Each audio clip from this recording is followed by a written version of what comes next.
Kok jadi anak-anak sekolah.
Bersama-sama kita akan mendengarkan Injil Yesus Kristus yang terambil dari Injil Lukas 24 ayat 44 sampai 53. Ia berkata kepada mereka, inilah perkataanku yang telah kukatakan kepadamu ketika aku masih bersama-sama dengan kamu, yakni bahwa harus digenapi semua yang ada tertulis tentang aku dalam kitab Taurat, Musa dan kitab Nabi-Nabi dan kitab Mazmur. Lalu ia membuka pikiran mereka sehingga mereka mengerti kitab suci. Katanya kepada mereka, ada tertulis demikian, Mesias harus menderita dan bangkit dari antara orang mati pada hari yang ketiga, dan lagi dalam namanya berita tentang pertobatan dan pengampunan dosa harus disampaikan kepada segala bangsa, mulai dari Yerusalem. Kamu adalah saksi dari semuanya ini. Dan aku akan mengirim kepadamu apa yang dijanjikan Bapakku. Tetapi kamu harus tinggal diam di dalam kota ini sampai kamu diperlengkapi dengan kekuasaan dari tempat tinggi. Lalu Yesus membawa mereka keluar kota sampai dekat Betania. Di situ ia mengangkat tangannya dan memberkati mereka. Dan ketika ia sedang memberkati mereka, ia berpisah dari mereka dan terangkat ke surga. Mereka sujud menyembah kepadanya. Lalu mereka pulang ke Yerusalem dengan sangat bersukacita. Mereka senantiasa berada di dalam bait Allah dan memuliakan Allah. Demikianlah pembacaan firman Tuhan. Yang berbahagia kita yang mendengarkan firman Allah dan yang memeliharanya. Haleluya. Amin. Haleluya.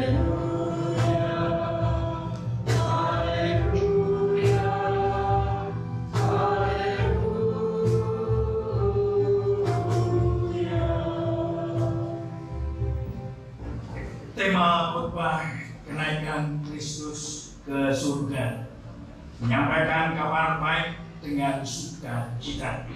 Cuma yang dikasih Tuhan di masa kini, ketika seseorang ingin mengirimkan pesan, ia dapat melakukannya dengan mudah, bisa melalui smartphone. Zaman dulu SMS, sekarang pakai WA, atau mungkin aplikasi-aplikasi yang lain. Zaman sekarang untuk menyampaikan sesuatu berita pesan itu mudah. Bahkan tidak hanya satu orang, 150 orang lebih bisa dilakukan hanya sekali pencet tombol.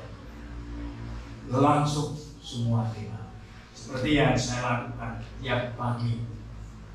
Saya itu harus kirim renungan pagi itu kurang lebih 150 nomor. Kalau saya putar betul itu satu persatu, 3G saya pukul Bapak Ibu. Maka saya menggunakan aplikasi siaran. Jadi ketika saya tulis, saya masukkan audio, lalu saya tinggal pencet semua nomor yang saya tuju dalam waktu hitungan detik sudah sampai dari Aceh sampai Papua. Karena ada pendengar setia renungan pagi itu yang ada di Aceh. Papua itu seorang kolonel angkatan laut. Tiap pagi ia sambut renungan pagi, yang mendengarkan renungan pagi. Tapi katanya bulan ini beliau akan ditugaskan balik ke Jakarta.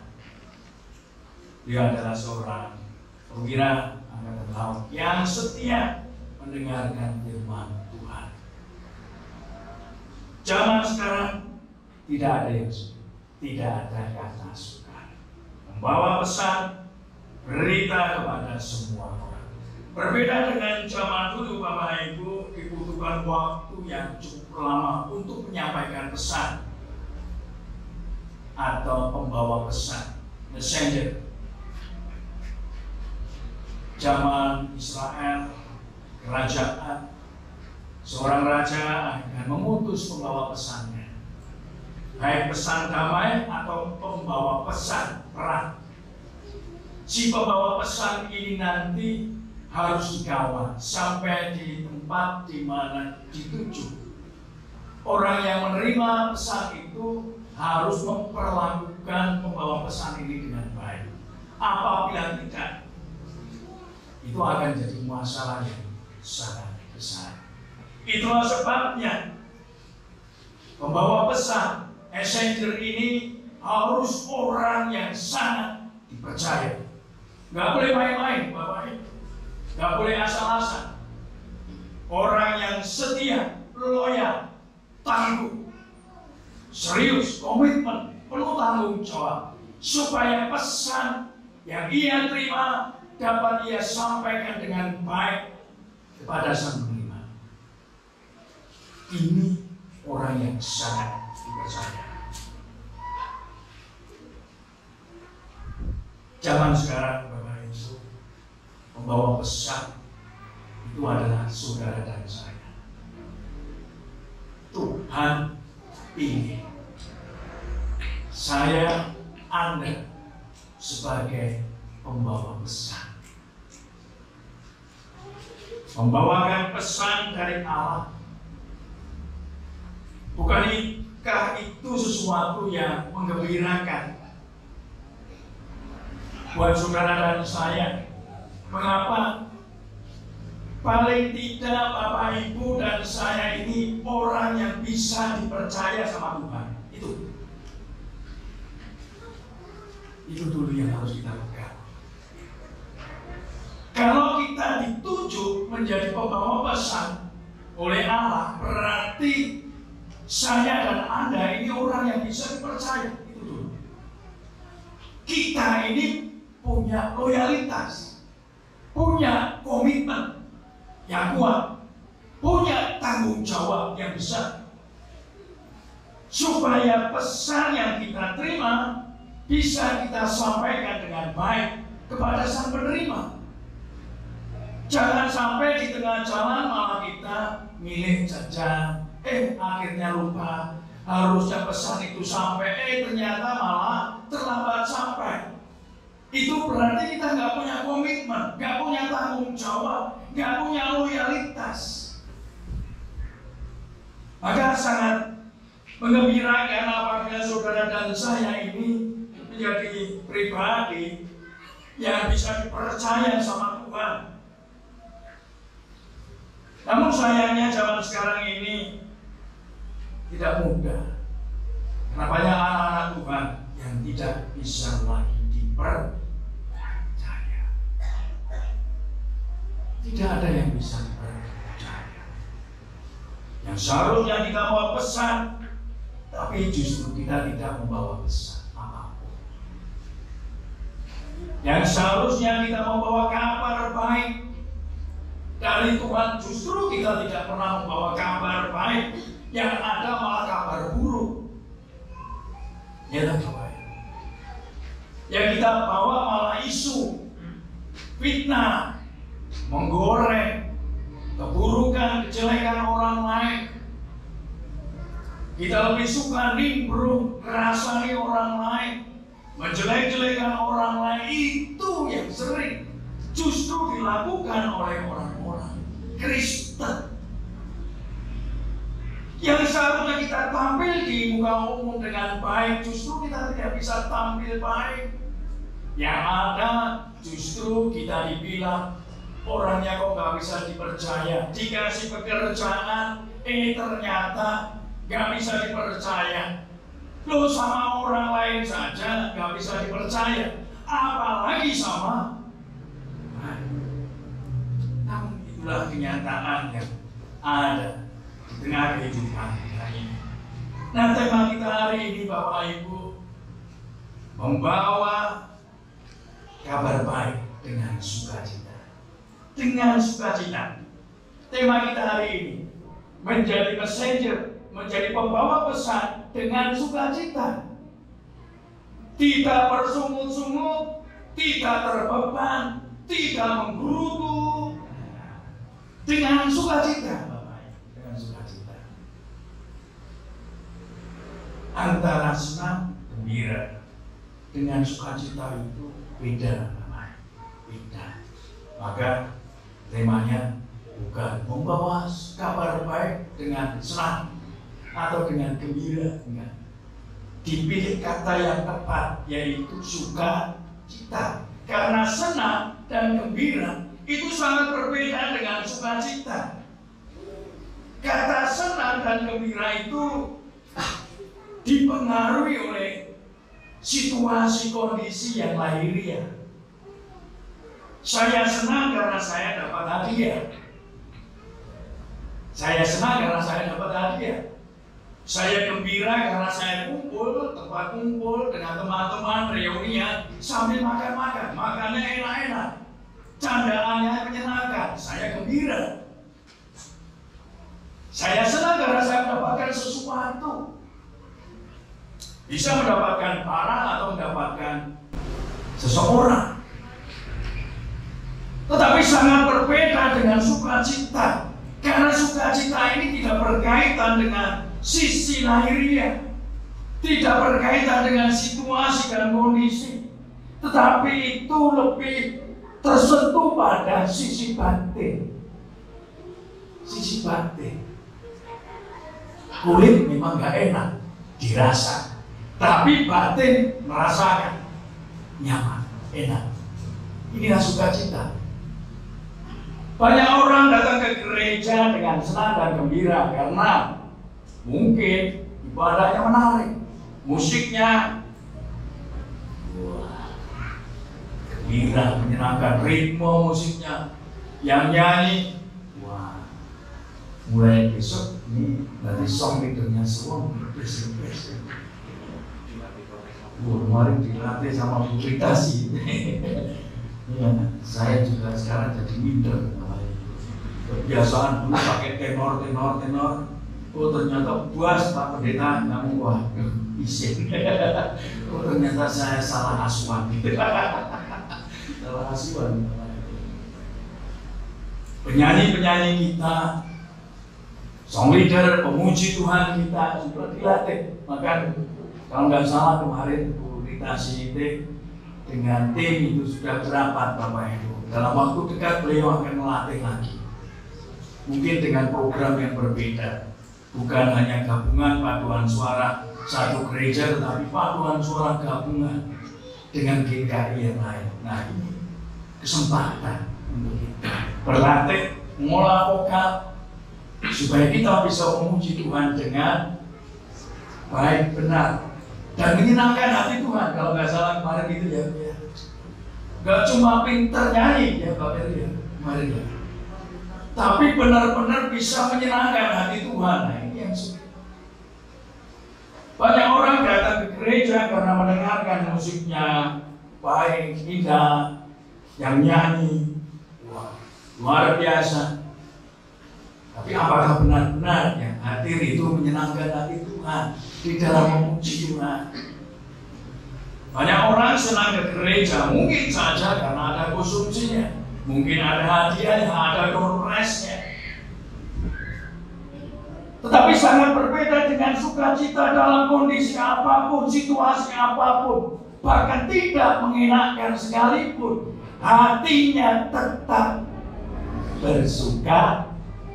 Tak karena yang ia cari itu bukan pemain musik, bukan penyanyinya, bukan konsumsinya, bukan hadiahnya, tapi yang ia cari adalah Tuhan.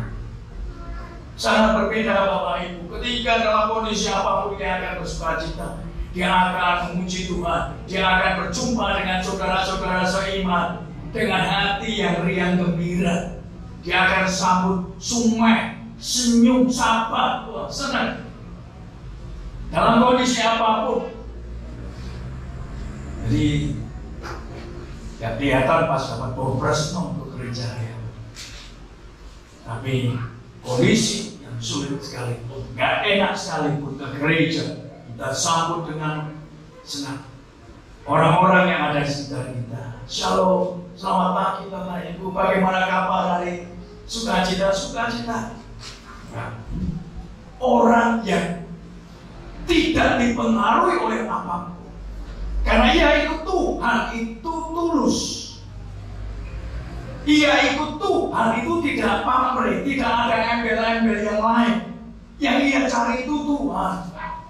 Maka ketika ia melayani, kita panggil untuk menjadi pembawa pesan, ia akan melakukan itu dengan sukacita. Saya ini sudah dipilih Tuhan. Saya ini sudah dipercaya sama Tuhan. Maka hidup saya ini luar biasa, hidup saya ini diberkati. Maka saya akan berbagi berkat kepada semua orang. Itulah komitmen seorang pembawa pesan. Jadi melayani bukan karena senang. Karena senang itu bisa temporer, sesaat Bapak Ibu. Sekarang senang, besok ada masalah, mutung. Sekarang senang, besok ada sesuatu yang tidak menyenangkan, gak kelihatan lagi di gereja nongolnya. Kelihatannya nanti pas Natalan. Natalan kelihatan. Itu temporer. Itu sesaat. Tuhan sangat senang melihat anak-anaknya, sang pembawa pesan ini punya komitmen, punya loyalitas. Membawa pesan dari Tuhan dengan suka. Bapak Ibu yang dikasihi Tuhan, berita yang kita dengarkan dalam Injil Lukas 24 ayat 47 jelas dikatakan di sana, dan lagi dalam namanya berita tentang pertobatan dan pengampunan dosa harus disampaikan, harus wajib. Gak ada kata besok Tuhan, nanti Tuhan, kalau saya sudah pensiun, besok Tuhan kalau saya sudah masalah saya sudah selesai Tuhan, besok kalau saya sudah banyak rezeki Tuhan, bisnis saya lancar, usaha saya lancar, baru saya bisa.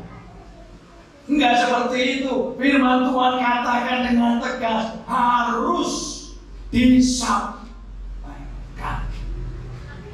Kalau kita mau menjadi pembawa pesan yang baik, yang menyenangkan hati Tuhan, maka tidak ada kata lain, harus, wajib, hukumnya Ini aturan, ini perintah, nggak bisa ditawar. Bapak Ibu nggak bisa menolak, nggak bisa menolak. Dikatakan di sini ini hanya wajib untuk para rasul, yang lain nggak bisa tidur ngambang di rumah. Enggak Bapak Ibu, harus disampaikan. Yesus yang terangkat naik ke surga meninggalkan kamu akan datang kembali dengan cara yang sama. Dalam kisah para rasul yang tadi kita dengarkan, dia akan datang kembali dengan cara yang sama. Dia akan bertemu kembali dengan sang pembawa pesannya, sang messengernya. Suatu saat nanti, sang pembawa pesan akan kembali kepada Tuhan, Raja. Sudahkah pesan itu disampaikan dengan baik? Sudahkah pesan itu tersampaikan? Bila tidak, sang Raja akan menuntut pertanggungjawaban. Harus disampaikan. Ada pesan yang menarik untuk saudara dan saya. Harus disampaikan. Wajib. Mesti. Harus sampai. Dan harus dilakukan.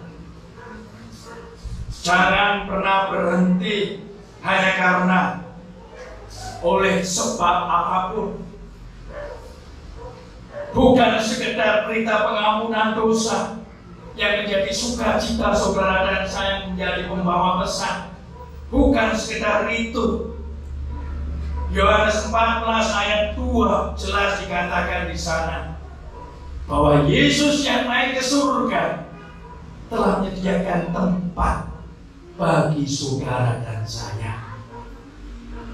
Itulah kabar sukacitanya. Itulah yang menjadi harapan untuk kita sekalian. Di tengah dunia yang tidak lagi punya harapan akan hari esok, akan masa depan, bagaimana sesudah kita mati, bagaimana sudah ajal itu menjemput, kematian itu tersenyum menghampiri kita, bagaimana kita menyambutnya. Yohanes 14 ayat 2 dikatakan Yesus yang naik ke surga itu sedang menyiapkan tempat untuk saudara dan saya. Ada berita sukacita yang lebih yang sudah kita terima pada saat ini. Tuhan telah menyediakan tempat untuk saudara dan saya. Ada pesan yang harus kita dengar dengan baik dan juga harus dibagikan, disampaikan. Bahwa kematian bukan akhir dari kehidupan, bukan akhir dari segalanya, tetapi ada hidup baru dan hidup yang kekal, di mana setiap pembawa pesan akan menerima upahnya sesuai dengan apa yang telah ia perbuat. Bapak Ibu yang dikasihi Tuhan, sudahkah kita menjadi pembawa pesan dari Tuhan? Pembawa pesan yang baik. Ada kisah yang memotivasi. Dalam sebuah cerita itu digambarkan dan difilmkan. Ada banyak salesman yang berkumpul. Mereka adalah salesman yang sudah sukses, berhasil. Lalu ada seorang pengusaha yang sukses, yang melihat kesombongan masing-masing salesman.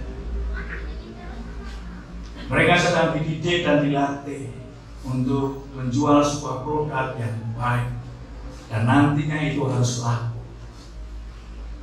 Banyak salesman yang menganggap itu mudah. Sang pengusaha sukses itu lalu melihat seorang salesman yang memegang pena dan sedang menulis.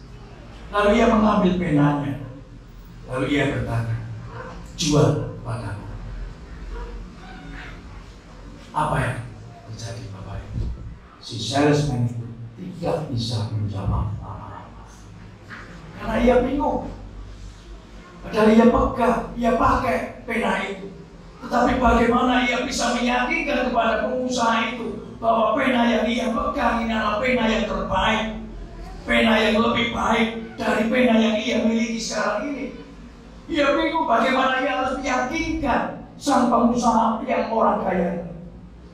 Ia bingung, ia sulit untuk mengatakan. Karena apa? Ia hanya pegang. Ia tidak mengerti sesungguhnya keunikan, keistimewaan pena yang ia miliki. Akhirnya dia tidak bisa menawarkan apa-apa kepada sang orang kaya tersebut. Dia tidak bisa meyakinkan ke orang lain bahwa pena yang ia pegang itu adalah pena yang terbaik. Bapak Ibu yang dikasihi Tuhan, jika Tuhan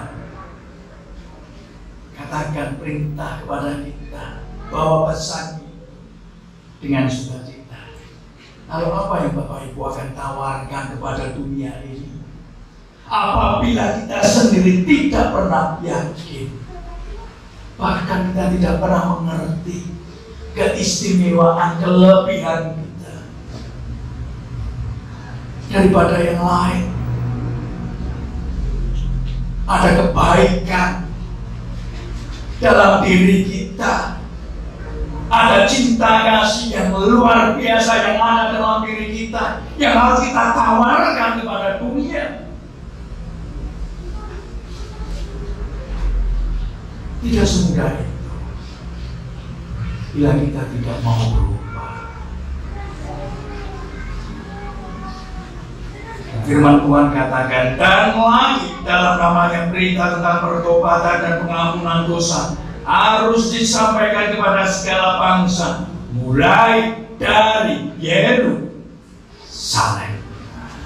Yang menarik, mengapa harus dari Yerusalem? Mengapa harus dari Yerusalem? Karena di Yerusalem itulah ada kabar sukacita. Karena dari Yerusalem itulah karya keselamatan Allah dinyatakan. Ada penderitaan, ada kesengsaraan, bahkan ada kematian yang harus dinyatakan. Di sanalah keselamatan tergenapi. Itulah berita sukacita yang harus dimulai, dinyatakan oleh Allah untuk saudara dan saya. Dimulai dari Yerusalem, kabar sukacita itu harus dinyatakan. Mulai dari Yerusalem. Mulai dari kita, berita itu dinyatakan. Dari keluarga, berita itu mulai didengarkan. Apakah kita keluarga yang mempunyai spirit melayani dengan benar? Mari kita tengok dalam diri kita. Apakah motivasi bergereja kita sudah ditanamkan dengan benar dalam keluarga? Itu yang harus kita pilih. Mulai dari keluarga, maka pesan dari Tuhan itu akan mudah dilakukan. Namun dalam kehidupan ini, Bapak Ibu, jujur sulit untuk menjadi pembawa pesan. Karena iblis tidak pernah tinggal di diam. Iblis tidak pernah tinggal diam. Ada banyak cara iblis untuk mempengaruhi, untuk menggagalkan setiap usaha. Iblis tidak mau kita sukses. Iblis tidak mau kita menang. Iblis maunya kita gagal. Banyak cara untuk mempengaruhi anak-anak Tuhan supaya jatuh ke dalam dosa. Banyak cara iblis yang dilakukan. Mudah saja. Cuman sekarang orang sudah mulai malas-malasan ke gereja. Benar nggak Bapak Ibu? Malas ke gereja. Coba kita lihat saudara-saudara kita sendiri. Saya itu kalau ngantar istri hari Jumat ke SMK Negeri 1, itu satu sisi batin saya senang melihat, tapi batin saya juga sedih melihat. Karena apa? Ada dua sisi kenyataan yang berbeda. Apa yang membedakan? Ketika hari Jumat saya lihat bakul-bakul yang di pinggir jalan, yang jualan cilok, jualan batagor, siomay, itu penjualnya nggak ada. Dagangannya ada di situ. Hanya ditulis di balik sedang sholat. Berbeda ketika saya melihat ke gereja, ada banyak jemaat yang berdalih macam-macam. Alasan masuk angin kayak ya lagi kena masuk angin aja sudah, apalagi kondisi yang sulit. Yang masuk angin, yang ada acara ini dan itu, kita mudah berdalih. Yang paling simpel, bikin anak-anak Tuhan malas-malasan ke gereja aja, itu cara yang paling gampang. Kasih yang lain, kasih kesenangan yang lain, lama-lama juga jadi malas. Kalau sudah malas itu mudah dipengaruhi. Wah, itu sudah nanti. Terus malas itu gampang. Malas itu nanti bikin orang mudah sekali menjadi kerdil. Tidak punya semangat, tidak punya daya juang, tidak lagi militan, tidak lagi loyal. Kasih aja seperti itu. Malas ke gereja. Banyak anak Tuhan lebih senang melakukan aktivitas di luar persekutuan.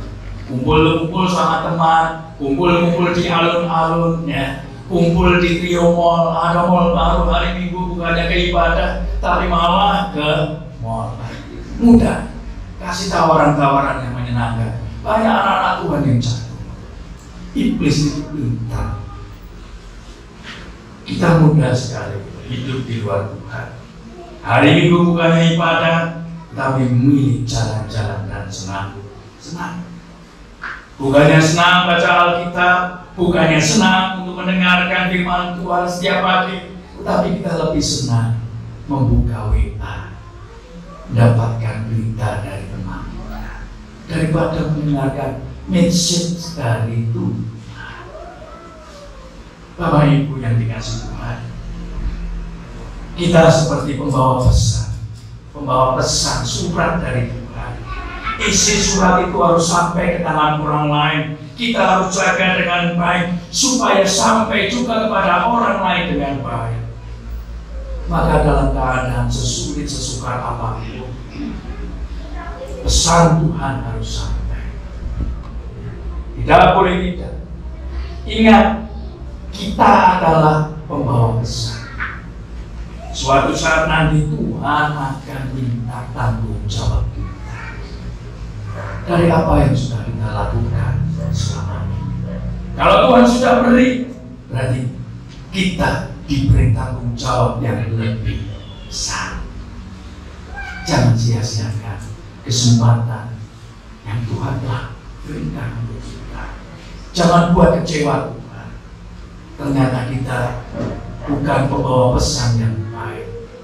Jadilah pembawa pesan yang baik. Dengan cara apa? Tutur kata yang menyenangkan, yang membangun, yang mensupport. Tingkah laku kita itu tingkah laku yang baik, yang menyenangkan, yang mau merengkuh semua orang. Dengan siapapun ia bisa bergaul, nggak pilih-pilih.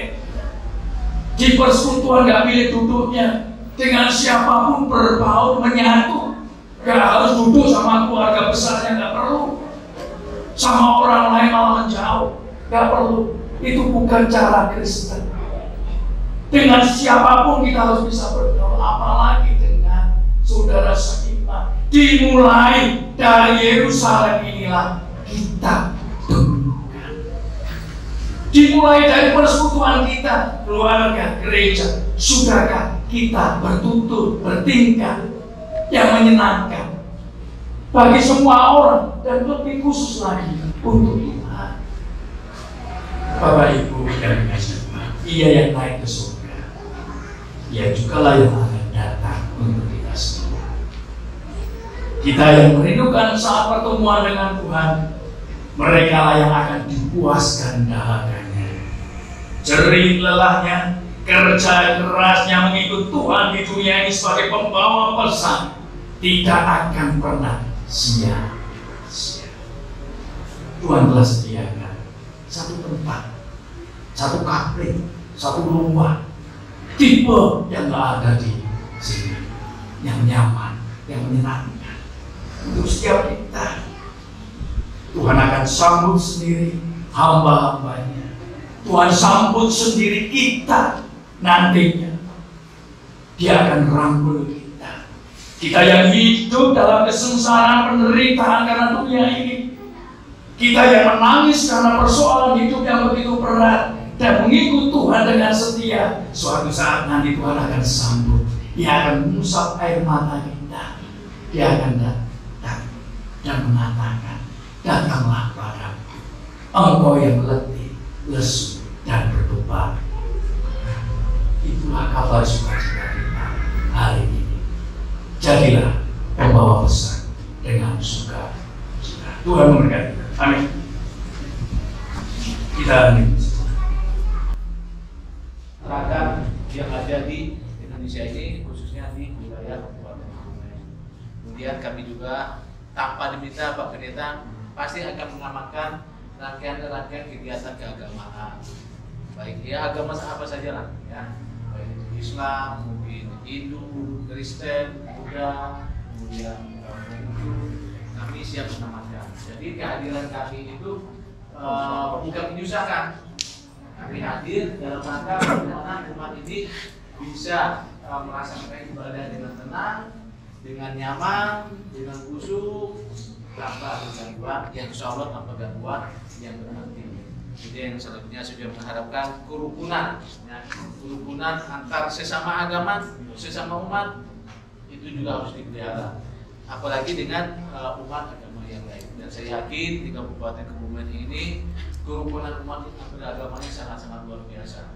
Ya, pun kalau ada permasalahan, ya monggo dibicarakan dengan musyawarah mufakat. Ya, karena kita Indonesia terkenal dengan musyawarah mufakat. Demikian juga kalau perlu bantuan polisi, sampaikan saja, ya, ke saya atau ke perwira saya, ke Kapolsek, kami siap, ya, siap membantu masyarakat. Ya, itu saja. Sekali lagi selamat merayakan ibadah. Semoga Bapak Ibu sekeluarga sehat selalu, dan kerukunan antar umat beragama di Kabupaten Kebumen ini bisa terjadi dengan baik. Itu saja. Sambil berjalan nanti kita bisa bicara lebih akrab, tidak saja di tempat ibadah, nanti mungkin di tempat-tempat yang lain, ya tidak salah. Mereka kita seperti mungkin itu Pak Pendeta. Terima kasih atas waktunya. Itu saja. Lebih kurang mohon maaf. Selamat pagi, salam. Mewakili jemaat Gereja Kristen Jawa Menara Kasih Suweng, dan juga 38 gereja-gereja di wilayah Kabupaten Kebumen. Saya selaku pendeta dan selaku ketua Badan Kerjasama Gereja-gereja Kabupaten Kebumen mengucapkan selamat datang kepada Bapak Kapolres yang baru, beliau Bapak Burhanuddin. Kiranya Bapak selalu diberi kesehatan, kemampuan, hikmat untuk memimpin dan menjalankan tugas dan tanggung jawab dari negara dengan baik dan penuh dengan limpahan berkat dari Tuhan. Tidak hanya untuk Bapak, doa kami, gereja-gereja dan warga jemaat, keluarga beserta jajaran kepolisian selalu diberi berkat yang melimpah dari Tuhan. Yang kedua, kami gereja-gereja menyambut dengan baik kehadiran Bapak Kapolres yang baru, dan kami senang karena selama ini kami gereja-gereja selalu bekerja sama, berkoordinasi dengan Bapak Ibu kepolisian, baik di polsek-polsek, semua gereja-gereja. Bila ada kegiatan, kami tidak hanya yang menunggu, tapi justru kami BKSGK mendorong gereja-gereja untuk aktif. Jadi aktif menyampaikan kepada Bapak Ibu dari kepolisian dengan polsek setempat supaya saling ada kerjasama yang baik, karena kenyamanan, kedamaian, ketentraman kota ini tidak hanya tanggung jawab Bapak Kapolres, tetapi juga tanggung jawab kami warga masyarakat. Yang ketiga, kami percaya Bapak Kapolres yang baru adalah yang dipilih oleh Tuhan untuk mengatur, mengendalikan situasi keamanan di Kabupaten Kebumen. Kami percaya gereja-gereja bahwa tugas dan tanggung jawab Bapak Kapolres yang akan diemban tempat ini, Tuhan akan mudahkan jalannya, dan kiranya nanti juga karirnya Bapak Kapolres cemerlang, gemilang, dan selalu naik, selalu jadi berkat bagi banyak orang. Dan mohon maaf apabila kami Jemaat GKJ Menara Kasih Seruang ini gereja Kristen Jawa Bapak Kapolres. Jadi 38 gereja aliran itu ada berbagai macam aliran. Nah, yang ada di tempat ini adalah gereja Kristen Jawa. Mayoritas orang Jawa, Bapak Kapolres. Maka gereja-gerejanya juga suka pakai bahasa Jawa. Iya, karena orang Jawa, karena hidupnya juga. Tapi kalau pakai bahasa Cina nggak ada yang tahu ya. ya.